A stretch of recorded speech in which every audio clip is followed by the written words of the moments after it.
नमो नमः प्रिय मित्राणि, मेरे इस यूट्यूब मंच में आप सभी लोगों का पुनः स्वागत है। जैसा कि कल मैंने वीडियो के माध्यम से बताया था, नई शिक्षा नीति 2020 के प्रावधानों के तहत हमारे देश को नया शैक्षणिक ढांचा मिला है और वह शैक्षणिक ढांचा इस प्रकार से है। आप देख पा रहे होंगे, पहला जो ढांचा है वो फाउंडेशनल है, जो कक्षा 1 से 2 तक होगा। बच्चे की उम्र 6 से लेकर के 8वीं तक होगी। 2 ईयर्स का ये प्रोग्राम होगा। इसको आंगनबाड़ी, प्री स्कूल, बाल बाटिका के नाम से जाना जाएगा। दूसरा है प्रिपरेटरी स्टेज, जो है वह 3 वर्ष का होगा, कक्षा 3 से 5 तक। इसमें बच्चे की उम्र 8 से 11 वर्ष तक होगी। जो मिडिल स्टेज है, मिडिल स्टेज भी 3 वर्ष का होगा। इसमें कक्षा 6 से 8वीं तक होगी और उम्र बच्चे की 11 से 14 वर्ष तक। और चौथा जो स्टेज होगा वो सेकेंडरी स्टेज होगा, माध्यमिक स्तर। इसमें कक्षा 9 से 12वीं तक का अध्ययन होगा और उम्र बच्चे की 14 से 18 वर्ष तक होगी। 4 वर्ष का ये कार्यक्रम होगा। तो यदि इस PDF में आप देख पा रहे हैं, आपका जो फाउंडेशन स्टेज है 3 से 8 वर्ष तक, इसमें भाषा गणित पढ़ाई जाएगी। प्रिपरेटरी स्टेज में 8 से 11 वर्ष तक विज्ञान, गणित, कला इत्यादि। और मिडिल स्टेज में 11 से 14 वर्ष तक कौशल विकास के कार्यक्रम, कोर्स इत्यादि पढ़ाए जाएंगे। और सेकेंडरी स्टेज में 14 से 18 वर्ष तक विषय चयन करने, आज़ादी इत्यादि की जो नीति रखी गई है। इस प्रकार उपर्युक्त रूप से इस स्कूल शिक्षा को 4 भागों में बांटा गया है।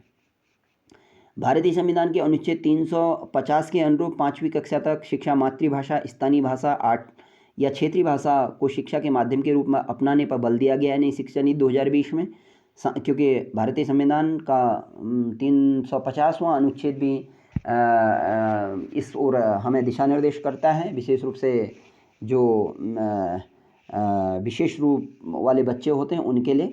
और साथ ही कक्षा 8वीं और आगे की शिक्षा के लिए भी प्राथमिकता का सुझाव दिया है कि मातृभाषा के माध्यम से अध्ययन हो। ये स्वतंत्रता के बाद जितनी भी राष्ट्रीय नीतियां बनी, शिक्षा नीतियां, उन सब ने बल दिया, लेकिन पता नहीं क्या कारण रहा, लॉर्ड मैकाले का इतना बड़ा प्रभाव रहा कि हमारे देश में सरकारें उसको पूर्णतः लागू करने में असफल ही रही अभी तक। अब आशा है कि आगे को इसमें कार्य होगा। बहुभाषिकता, भाषा शक्ति को प्रोत्साहन, त्रिभाषा सूत्र को जारी रखने के सुझाव भी दिए गए हैं।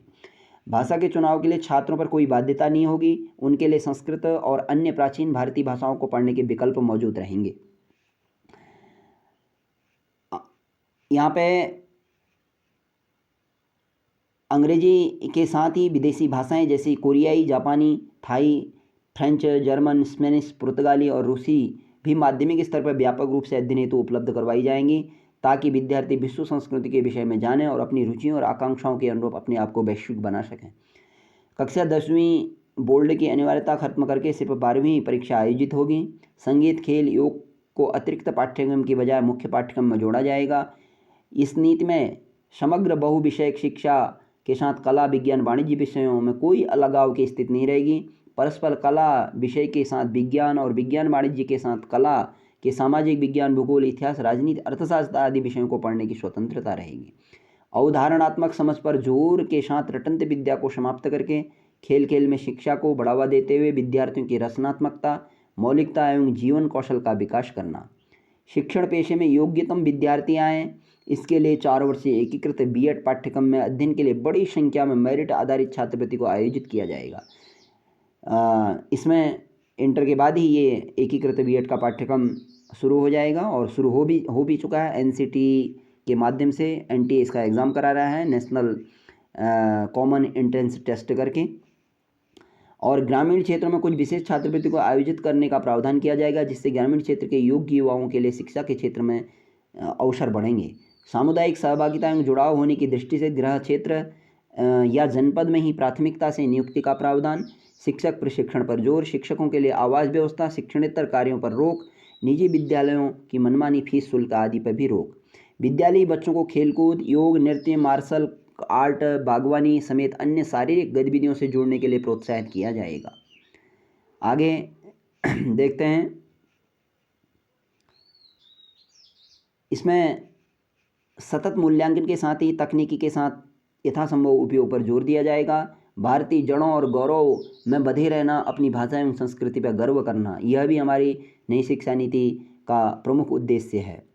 हर बच्चे की विशिष्ट क्षमताओं की स्वीकृति, पहचान और उनके विकास हेतु प्रयास करना, स्कूल से बाहर रहे बच्चों की संख्या कम करना, सभी स्तरों पर शिक्षा के सार्वभौमिक पहुंच सुनिश्चित करना, पाठ्यक्रम को आनंदकारी बनाना, दिव्यांग बच्चों के लिए विशेष शिक्षकों की नियुक्ति करना, विद्यालय में भौतिक सुख साधनों की पूर्ति करना आदि। आकांक्षी जिले जो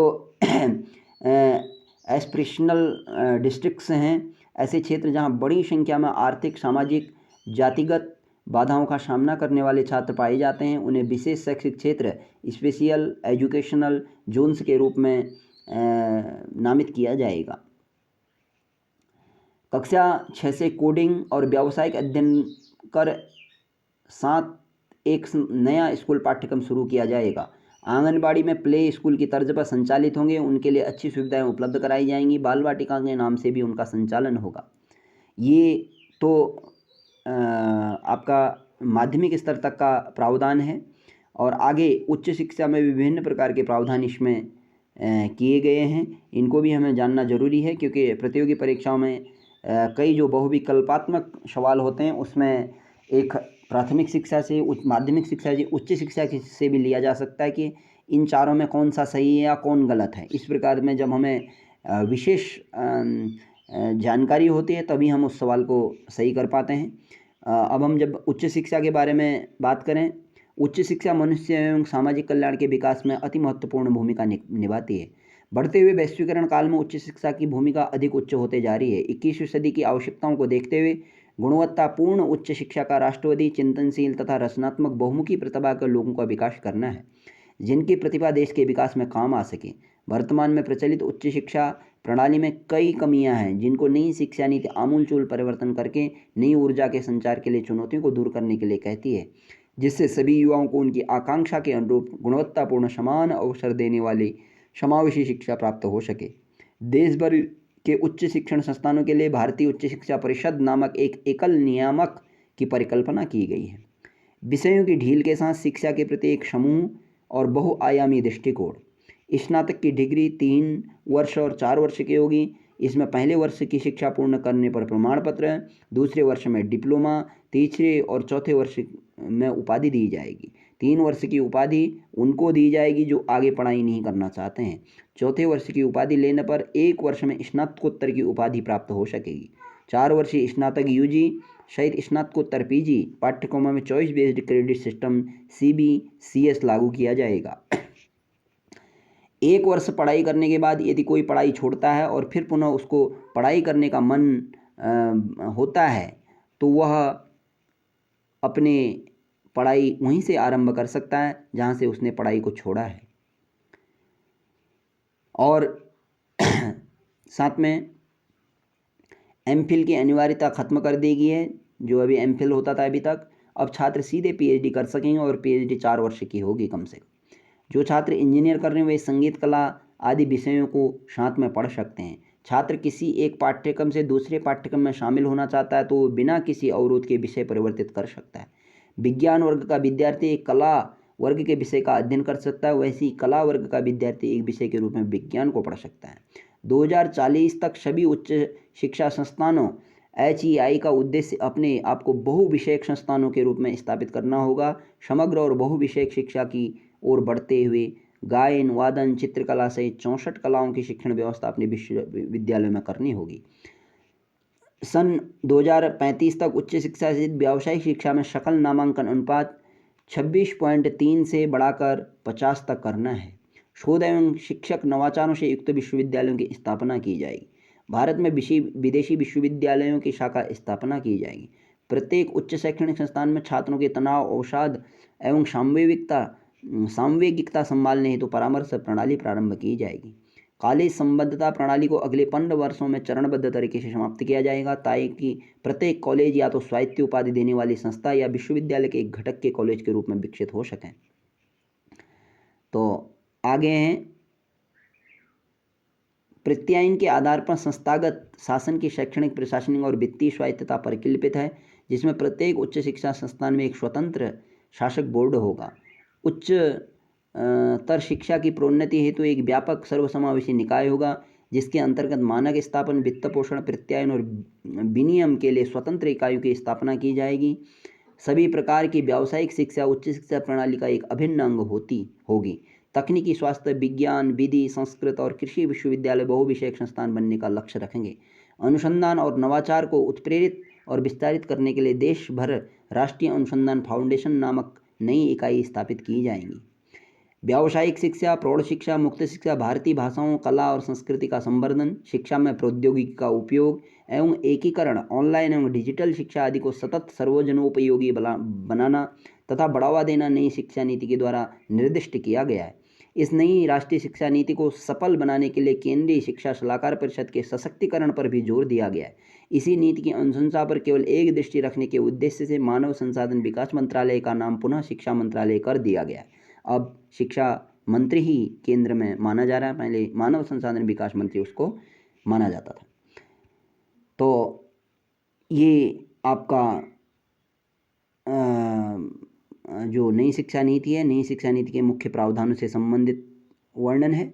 और यदि हम निष्कर्ष की बात करें इसमें, तो निष्कर्ष भी हम देख सकते हैं।